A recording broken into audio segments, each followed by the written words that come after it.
Hey, security peeps, we are live with another edition of Breaking Into Cybersecurity. I am Renee Small, cybersecurity super recruiter, demystifying cybersecurity careers for this month, Cybersecurity Awareness Month. I am here with two amazing people. First, my fabulous co-host, Chris Foulon. Say hi to everybody, Chris. Hey, everyone. Hope you're having a great day. And our guest for today, special guest for day number 14, Craig Evans. Say hi to everybody, Craig. Hi, everybody. How you doing? Hope you're having a great day. So Craig, I love Craig. I happened upon his post on LinkedIn the other day, and it made me laugh out loud. And he will get into how, what he's been doing. But Craig, 18 months ago, was an operations manager at Krispy Kreme. He is in Bristol in England. He was an operations manager there, decided to get into security. And now, fast forward 18 months to last month, and he gets a new role.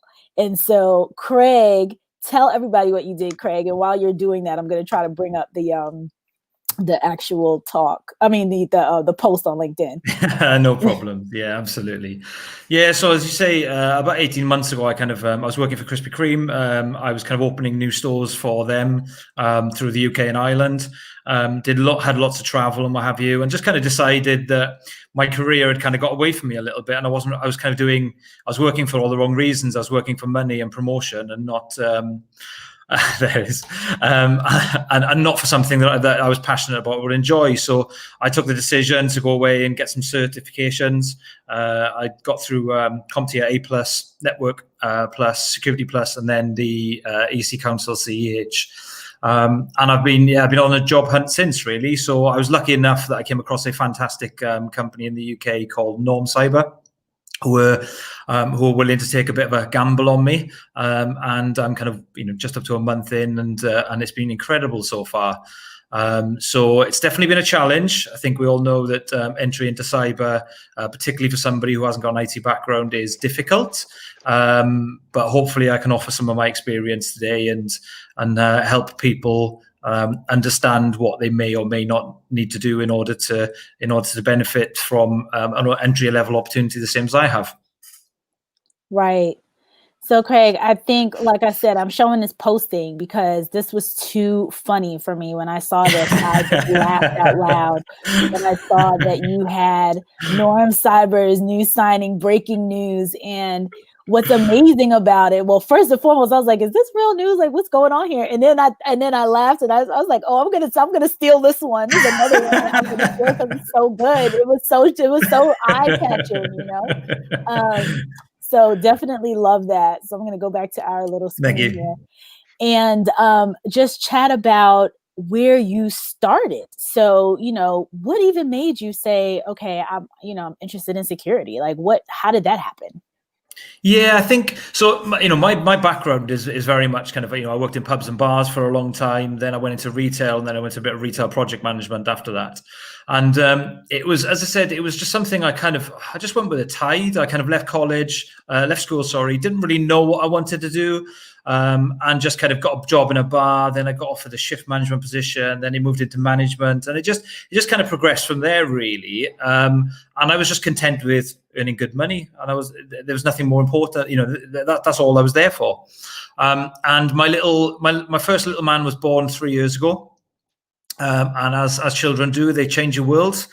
And I got to about 18 months where I was on the road quite a lot. I missed a lot of first steps. And I just kind of looked at myself and thought, well, one, I don't like the job as much as I probably should do. Krispy Kreme as a brand is fantastic. I know there are a lot of people out there that love the brand and love the donuts, but and generally they were a great company, but it wasn't what I wanted to do. So I just kind of reset and restocked a little bit and kind of thought, right, where do I want to go? IT in general was my kind of first starting point. I started doing a bit of research around that. I've always been really tech passionate, so that kind of navigated itself quite well. And then the more research I did, the more I came across cybersecurity, and I just thought, absolutely, you know what, that's the sphere I want to be in. That's where I want to be. No 2 days the same. You've always got the opportunity to learn. And I just became really passionate, and I kind of thought, I really need to make this happen. So that's kind of how it started for me, really. And then obviously I said I went away, bought a course bundle, started progressing through the courses. And, from that day, I've never looked back, if I'm completely honest. It's been fantastic. And for those that are looking to transition from a totally non-IT background, it sounds like, to something in IT or IT security, what were some of the transferable skills that you felt helped you and made that transition easier? Yeah, I think most of my transferable skills came from kind of the project management side, where it's your task management. Research was obviously really important as well, so that kind of lends itself quite well into that. And they were the main key things. I think, if I'm honest, there wasn't a lot that I felt I could bring transfer across. But I've worked really hard in terms of, gaining more technical experience, and I worked really particularly hard on the job search itself, because as we say, it is quite difficult to navigate. And there are a few things out there that you can do in order to give yourself a better chance of landing that first role. Okay. And when it comes to that job search, can you describe like what it was like? Because that's what a lot of people love hearing, that you're not alone in that strenuous search. Yeah, absolutely. I think the key thing was I recognized quite early on that there are certain attributes you needed to have in order to navigate that, what is a minefield, a little bit. You need to be determined. You need to be thick-skinned. I think in total I probably applied for about 70 different roles. By the time I started with Norm. You need to be passionate about a topic. You need to be, be prepared to leave your comfort zone. You're going to have to do things that, your likelihood of getting a job just by clicking on apply on job boards is really low. You've got to work and get yourself out there in order to get and have conversations with people, so they understand you, they understand what drives you, they understand why you're doing the things you're doing. And if you can start to create a bit of a personal bond, then you're more likely to be recommended or thought about in the future. Wow. So many of the tips we give on a regular basis. When it comes to like your resume and trying to get to that recruiter, that hiring manager, any tips there? Yeah, I think obviously, in the modern world, you need to tailor your CV and probably more importantly, LinkedIn profile to match where you want to go. I think once you've done that, that's a really good starting point, and then you can start to think about directly contacting people. So what I did, I did things like I contacted quite a lot of smaller companies, just because I started off with a bit of a mixed bag, but I found the smaller companies were more, the startups, they were more likely to, you're more likely to get through and talk to a person. And then once you get engage and get into that conversation, that then really kind of helped them think about you rather than a CV or an email. It's too easy to delete. It's too easy to skim over. So, be aggressive about it, and majority of the people I spoke to, they appreciated the approach, just because it was very different to what everybody else was doing. And I think that's that's the mindset I felt like I need to have. I couldn't do what everybody else was doing because everybody else has 3, 4, 5 years experience. So if I was doing the same things, then they were ahead of me in that sense. So you need to be quite competitive about it, and kind of going out there and doing those kind of things. People will then refer you in terms of LinkedIn profiles. I did a lot of work speaking to industry professionals, and kind of people who were willing to mentor, for example. I just tried to sap up as much insider knowledge as I could from anybody I could get it from.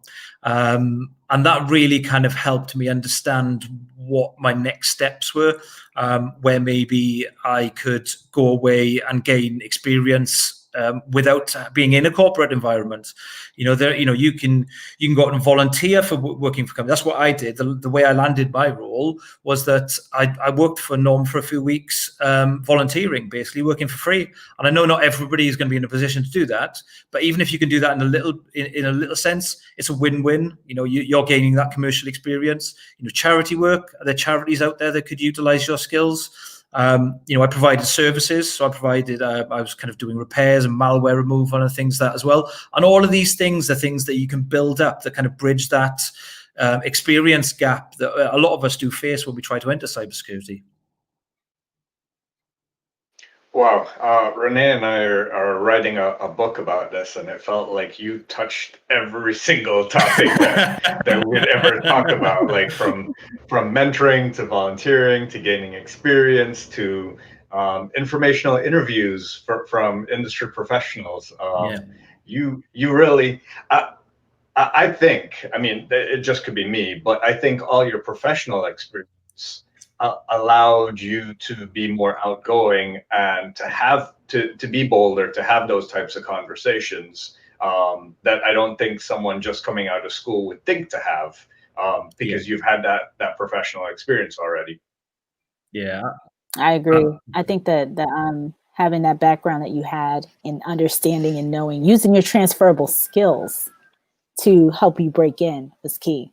Yeah, no, I absolutely, completely agree. And I think it's like the comfort zone thing. I think is quite important as well. When I first started approaching companies, I wasn't entirely comfortable. I kind of, you have doubts, and you kind of think, do I belong in this? Do I belong here? Should I be having these conversations? And the more you do it, the more comfortable you become with it. And that's the key: is be brave. If you want it that bad, then be brave, keep chipping away at it, and you'll get there. You will get there. And we still have these moments. I mean, even I still have these moments. And imposter syndrome is a real thing, because this industry is so broad, it's ever changing. And I think if you ever get to the point where you feel like you know everything, maybe you need to get a little humble pie and realize that there's still so much more out there. When it comes to any of the other tips and tricks that you have, what do you think would be most helpful for someone else? What would be most helpful? I think the key things I really do think are around. I said being brave. I think don't let nerves or imposter syndrome. Don't let those hold you back. I think there is absolutely a place for a lot of people out there. You'll get a lot of knockbacks. Don't take it personally. I think what I learned was that the seeds you sow now aren't necessarily going to get you a job in a week's time, but they may get you a job in a month's time. So plant as many of those seeds as possible. I mean, my personal view, having gone through the experience, is you're probably 90%. In terms of chances of your first opportunity, 90% of that is going to come from your own networking and your own conversations, and you have an outside shot on a job board. So take that approach, be brave, post a video of yourself talking about who you are and where you're from, be different. And I think that if you could do that, it shows passion, dedication, and people respect that. I think there are a lot of senior industry professionals out there who respond quite well to that. I would agree with you. I think that people actually we were, and Chris, I don't know if you were on this one, but I don't think you were. We were on with a CISO, James Azar, the other day, and he was talking about he didn't hire someone because they were not brave. He asked the person on the interview, he said one of the things he asks is, he says, can you show me blog posts that you wrote and posted, and blog posts that you wrote and did not post? And the person brought in a blog post that he did not post. And the blog post was, I guess it was controversial, but it was spot on. And he said that he walked away and said, wow, this is a fantastic blog post. Why didn't you post it? And the person couldn't defend or didn't feel comfortable posting it. And I had asked him, because I said I could see that, especially when you talk about imposter syndrome, I could totally see that from someone who is more junior. But I asked him if this person, was the person more seasoned? Was the person more entry level? And he said the person had been in the field for about 5 years or so. So he felt that this person would not be able to really defend themselves or stand up or, have that conversation. And so we went back and forth, because my point was more around maybe being brave in person, maybe in a small group they could talk about it, but didn't feel like they wanted to put it on blast on LinkedIn. But we went back and forth about that. But the truth of the matter is he did not hire the person. And he wanted to go with somebody who was brave. So, I mean, to your point, everything that you're bringing up right now, I want to reiterate, because that is clearly, it has happened. It has happened. It will happen. People want to have employees that are going to take a stand. So a couple comments are coming in now. For some reason, folks, LinkedIn did not load initially when we started. So I am here. Chris and I are here with Craig Evans. Craig just recently broke into the industry less than a month ago. So he is the perfect person to come on here and talk about his experiences. He was at Krispy Kreme before, and then he came over and he is now in the industry. So he's an operations manager, store operations manager, right? So you were in retail, you were in the retail store, you were in corporate. Yeah, so that's where I started. I worked through most of that, and then I managed the new store opening program, which was all the openings in the UK and Ireland. So I managed to open kind of over 100 stores in 5 years. Okay. So it kind of progressed into that. Yes, yeah. Gotcha. Got it. Okay, a couple comments. Oh, Chris, you want to add something before I do comments? No, go ahead. Okay, so JJ, hey JJ, you do belong here, Craig. That's when you were talking about imposter syndrome. Hi, JJ. This person says, yes, be brave and get some hands-on experience some way, somehow, which is what Craig did. So for any of you people who are now joining on LinkedIn, we started probably about 15 minutes ago. So take a look at the YouTube at the end of this so you can see the beginning. But Craig talked about volunteering at the company that he's at now. So he went and he worked there for free for a couple of weeks, and then they hired him on. So talk about getting that hands-on experience at the place where they could see you and say, oh, wow, we want to hire you. So Reginald says he has the same feeling in IT. And Macman says it gets better with time because you may be wondering if what you have is what the hiring manager wants.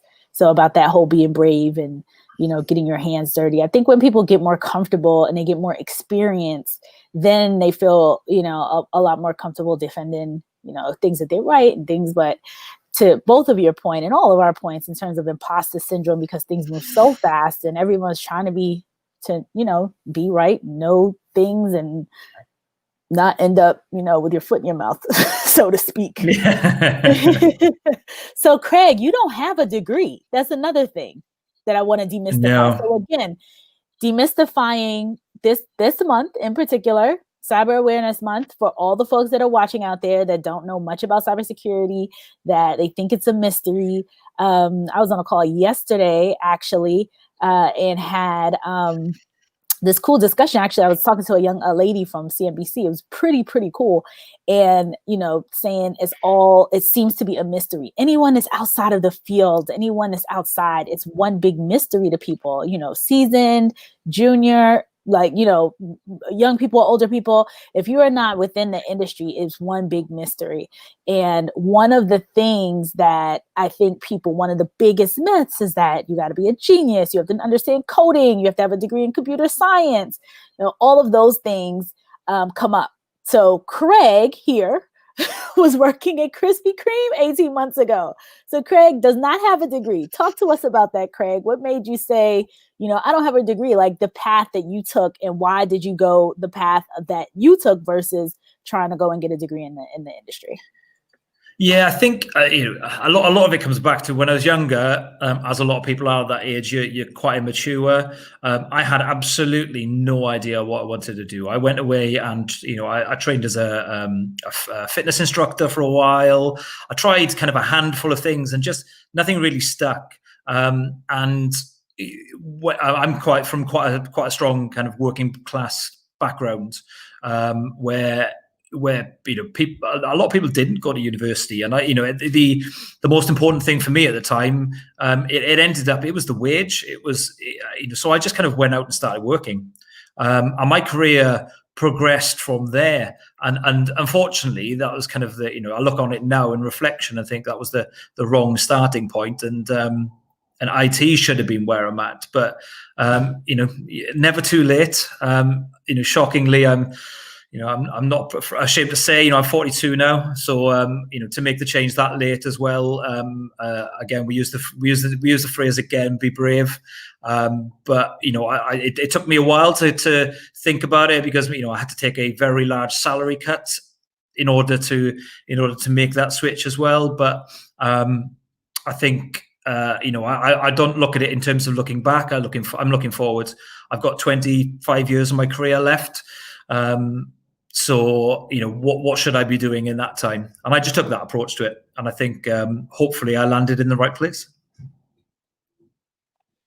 Nice. And one of the questions talked about what certs do you have? And just for those that are just tuning in, you mentioned that you went out and you got the A+, Net Plus, and Security Plus. What were some of the other things that you did for experience outside of volunteering and doing like the services, the malware removal services, things like that? What did you do to gain experience? Yeah, so I did the CEH as well. So I did the Certified Ethical Hacker as well. I created my own lab. So I created my own virtual network, and that allowed me to kind of gain experience on various things that kind of I hadn't come in contact with before. I did additional courses on things like Udemy, other course providers out there, of course. But I did things like Linux training. I did some hacking. I've been on Try Hack Me as well, where I was utilizing those kind of platforms to kind of hone some of the skills and kind of completing some of the rooms through there. There's a whole host of things I probably can't even mention, but every single day in the lead up to this role was all about was all about gaining more and more experience. So there's a lot of textbook reading. There was a lot of practical stuff as well, as I said, through the my virtual network environment, and a lot of the online platforms, as I said, like Try Hack Me or what have you. So I tried to balance it up as much as I could, so it wasn't just classroom and book learning. There was lots of practical experience where I could get it as well. Sounds like you have a blog post in the making there. Funny you say that. I literally started drafting one last night. Totally. Coming to a screen near you. So Patrick Moten, I mean, you already answered this, but he asked about the software and applications that were best for you to train on. And he said, did someone say donuts? Yes, we said donuts. We did. So you already answered that. Okay, JJ says here, 42 years old, not a day past 20. I always like JJ. JJ's pretty awesome. And then this person says, perfect example of how to break into cybersecurity. So that is so true. A lot of people talk about the what, this is really the steps to how you did it, which is pretty amazing. Pretty cool. Thank you. Yeah. So thank you. Yeah. I think when it came to some of the interviewing skills, what were some of the blockers that you had while interviewing with companies? Like, what were some of the objections they put up, and how did you handle some of them as someone just breaking into the industry? Yeah, I only managed a handful of interviews. I think, as I said earlier, you need to be thick-skinned. I think you need to take the small wins as well. I'm probably digressing a little bit here, but I think, when you get a call from a recruiter, that's a win. All the work you put in, a win is not just landing that first role. A win is everything that leads you to that. So, if you're calling up companies and you manage to get through to you get past kind of a receptionist into a hiring manager, that's a win, because you're having those conversations and you're planting those seeds. I think in terms of interviewing, I think I generally did okay in most of my interviews. I felt But a lot of the time I would get feedback come back and say, we went with somebody with experience. And I think, and I think that's difficult. I think because you as hard as you work, you kind of, it's something you can't necessarily navigate or improve on. But that's where the other elements of your application become really important, about your passion, your drive. Tell people what you're doing in order to bridge that experience gap, because they'll appreciate it. As long a lot of hiring managers will think that we're all just out there clicking apply on job boards and not even looking at applications. And the reality is, a lot of us don't do that. A lot of us physically will read a job description. A lot of us will put in that work. So tell people what you're doing. And that's where I think the personal conversations outweigh what you'll get from an interview. Obviously, interviews are important, but I think if somebody really gets to know you and what makes you tick, I think they're more likely to give you that opportunity. Yes, Craig. So I'm happy that a couple of things here. Leighton says he was the one that said the perfect example of how to break into cybersecurity. And Leighton, I don't know if you know him, but Leighton is one of really good buddy of ours, a friend to the show, as I say, and a cybersecurity super recruiter too. Leighton, I'm gonna bother you to see if we could get you back on here with another friend that's hint coming on Thursday. Okay, so then Nathan says, agreed, there's no set path to becoming an information security practitioner. It's all about perseverance, dedication, and self-study. Also practice, practice, practice. So again, for people who are completely, outside of the field watching, these are some of the ways that people are breaking in. I'm going to try to bring up your post again to show the people that weren't here at the beginning of this, because I think it's just so funny. And this is how I met Craig. So another question coming in is from Reginald. How did you know that the company was even taking volunteers? And this is a great question, because somebody reached out to me about wanting to volunteer with one of the companies that I partner with. And that's really, this is a cool question, Reginald. I actually want to know myself. Yeah, so I think when I was engaging with companies, when I was talking to hiring managers or department heads or whoever it would be, I kind of sounded the conversation a little bit. So gauging as to whether or not they were kind of buying into what I was telling them a little bit. And I would openly say at that point, if you've got anything paid, fantastic. But for me, it's all about the experience. It's all about bridging those gaps that I currently have. And even if it's an opportunity to work with you guys for a couple of weeks just to learn what you do, then that would be appreciated. Because at the very least, you come away from that with a few weeks in the environment. It may only be a few weeks, but it's better than having nothing in there. So I openly kind of was happy to kind of ask those kind of questions. The company that I started with recently, Norm, I had numerous conversations with their chief technical officer around an opportunity they had coming up. Unfortunately, it looked like that was about to kind of not fall through, but there would have been a bit of a delay on it. So that's when I then kind of opened up and said, I'd be happy to come and work with you guys for a few weeks for free while this pans out, and let's see where it takes us. And hopefully I can show you what I'm about.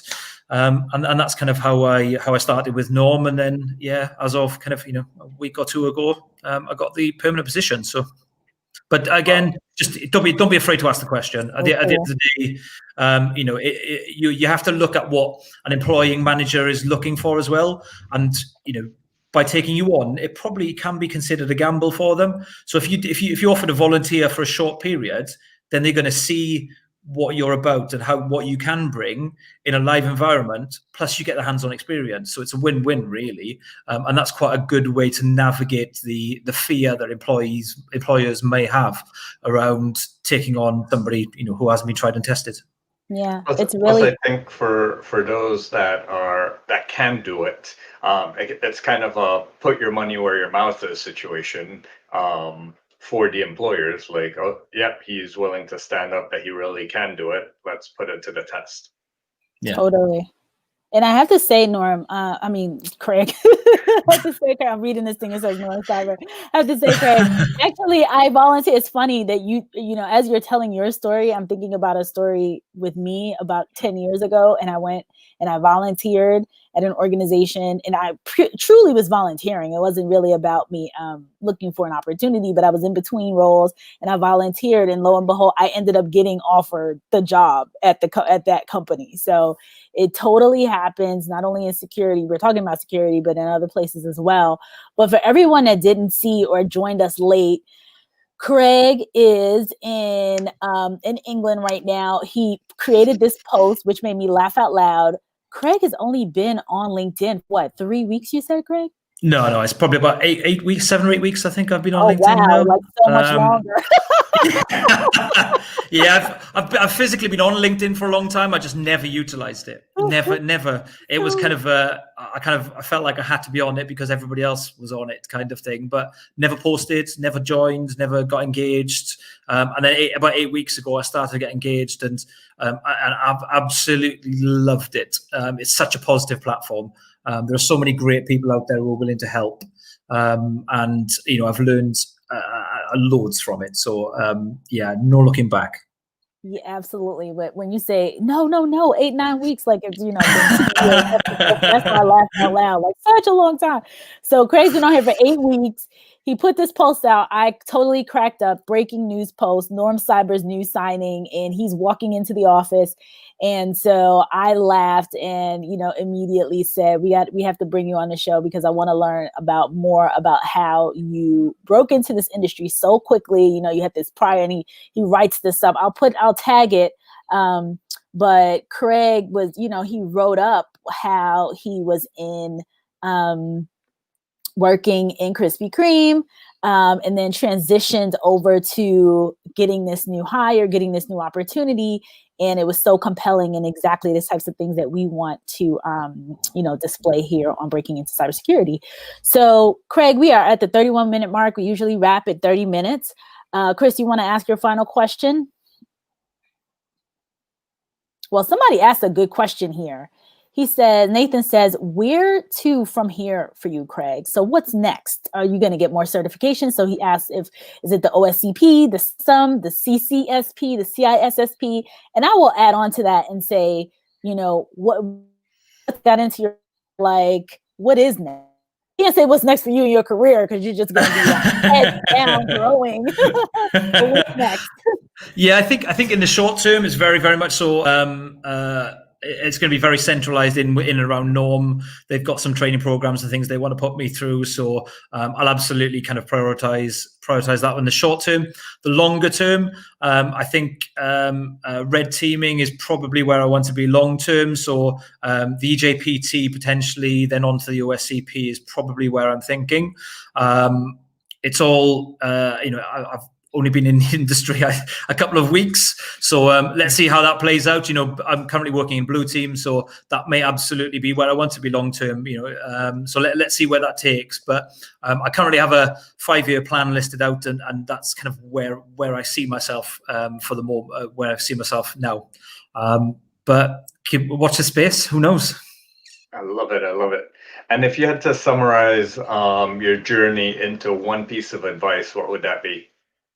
I think easily it comes back to what I've probably said numerous times during this conversation, is that be brave, believe in yourself, and understand it is difficult, but you reap what you sow. So, you know, you sow those seeds. They may take 3 or 4 weeks before they start to sprout, but they will sprout. Just keep at it. Don't be afraid. Just keep going, because there are definitely opportunities out there for it. If you work hard enough and you believe in yourself, then, you know, just do it. Go for it. It's there. Awesome. Excellent advice, Craig. Well, for someone who's been in the industry for 3 weeks in the game, 8 weeks on LinkedIn, you definitely have hit the pinnacle by getting on to Breaking Into Cybersecurity. Absolutely. Oh my goodness. So thank you so much for being here. Thank you, audience, for being here and chiming in with your great comments and questions. As usual, we love you. Chris, my brother from another mother, thank you for being here as well. And we will see everybody tomorrow. So day 15, halfway through the month, woohoo, with more episodes of Breaking Into Cybersecurity, surprise guests every day for the month of October. Bye, everybody. Bye. Take care. Thanks for having me.